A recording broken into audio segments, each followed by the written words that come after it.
Hello, and welcome to True Story with Jason Chernetsky. Today we're going to explore the situation in Ukraine, where the United States has proposed a controversial final offer. The US has made it clear, if both sides don't agree to end the war, the US is going to walk away. I will leave.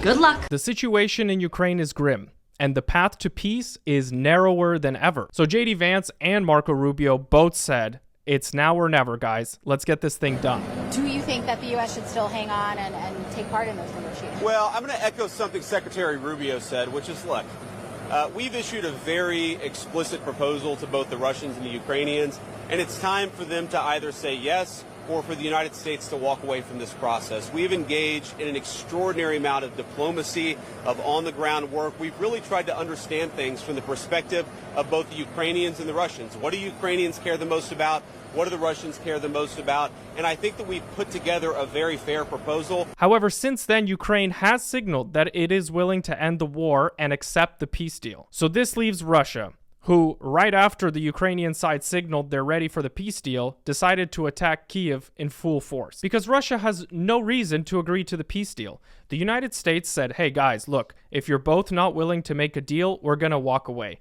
And that's exactly what Russia wants, because if the United States simply walks away, Russia will up its offensive tenfold and then storm Ukraine with whatever weapons they have left and take it and break it apart. No, don't like that. Now, there is a growing number of people in the United States who say that we shouldn't be involved in this conflict. It's not our war and that we have nothing to gain from it. I don't necessarily agree with that. I think we have quite a bit to lose if Ukraine gets broken apart and Russia takes it over completely. For instance, we have been getting quite a bit of intelligence on modern-day warfare from the ground in Ukraine. We're learning how to improve our weapons, make better drones, understanding modern-day fighting, and which weapons Russia has and how it plans to use them. What the United States have received, the United States without the war would never have received the knowledge. I'm not saying that war is good, that's horrible, but whenever we're saying what the United States have received, they know that all the air defense systems that we had, different shells, the HIMARS, etc., all the Ukraine have been using, Ukraine provided the reports to the United States. Now, if Russia does not agree to this peace deal,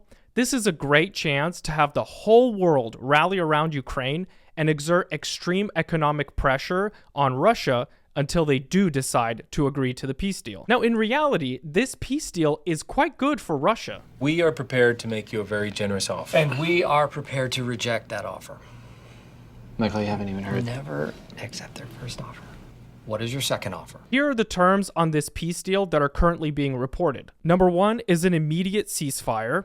Number 2 is direct negotiations between the Ukrainian side and the Russian side. No NATO for Ukraine, ever. USA will officially recognize Crimea as part of Russia. Current territories controlled by Russia will be drawn, where basically whatever territory that Russia holds right now, those will be the new borders of Ukraine and Russia. Then there will be a mineral deal between the United States and Ukraine. The United States will also remove all of its sanctions on Russia. However, this point is being fiercely disputed by Marco Rubio. Now, there are some vague security guarantees in this deal by other nations being stationed in Ukraine, but this is super undeveloped and very vague as of now. Also, compensation from Russia to Ukraine for a reconstruction effort. The Zaporozhye nuclear power plant that's in Ukraine, the United States has proposed that we take control of it and we direct energy and supply energy to both Russia and Ukraine. I know this is a very controversial position, as well as Ukrainians hate this position, so this will be a very, very big sticking point to see if this one lands. I'm sure you're scared, probably in debt. That's the best offer you're going to get. Also, let's be real. This feels like a peace deal that's going to be crammed down Ukraine's throat and kind of an impossible position that they're in. Either accept this very not great peace deal or continue this impossible war that they simply cannot sustain. Ukraine's faith in God's provision may just be its greatest ally right now. Let's talk about today's Little Liar. For today's Little Liar, I have chosen Ben Hodges. He wrote on X, "These missile strikes against Ukrainian civilians are a big F you to the administration's efforts. They only respect strength. The Kremlin has zero respect for this administration. Now, this is simply not true.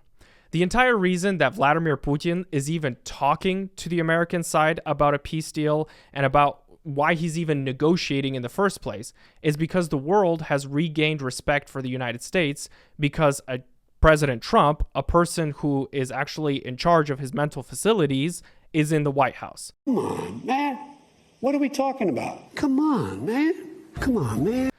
The last president, now this is according to the Russian side, they didn't even reach out to Russia at all during the war. No communication. How can you even have a path to peace if you aren't even going to talk to the other side? This is the current situation in Ukraine, and there are going to be lots of updates, and things change hour to hour, minute to minute over there. And so in the future episodes, I'll bring you the current updates and what's happening on the ground. If you have any questions, comments, or memes that you'd like to share, or anything else that you'd like me to put on the show for next time, please feel free to email us at trustoryco@proton.me. It's spelled like this. Thanks for watching, everyone, and I hope you have a wonderful and blessed day.